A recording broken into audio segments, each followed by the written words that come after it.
Guys welcome to my new vlog. તો હે guys, તો આપણે આજે નીકળી ગયા છે સંસ્કૃતિ કુંજ માટે। તમે જોઈ શકો છો ઘરેથી નીકળતા આપણે જઈ રહ્યા સંસ્કૃતિ કુંજનો મેળો જોવા માટે।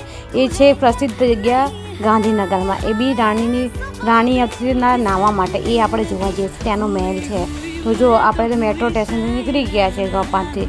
હવે જશું હવે સીધા જૂના સચિવાલય જોડે, જૂના સચિવાલય સીધા જશું હવે 21માંથી આપણે પહોંચી જશું મેળામાં। તો મેળામાં આપણે સ્ટાર્ટ કરીએ આજનો વ્લોગ। તો પાર્ટ 1 માટે તમે લાઇક શેર અને સબસ્ક્રાઈબ કરતા રહેજો।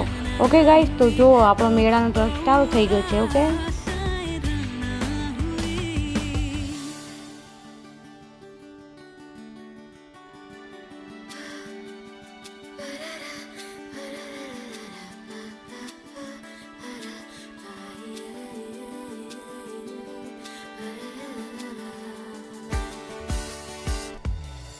जो सखियाँ सोने जो तकिया तू है वो कहानी। हाँ, कहीं जो सखियाँ सोने जो तकिया तू है वो कहानी। दौड़े जो रस में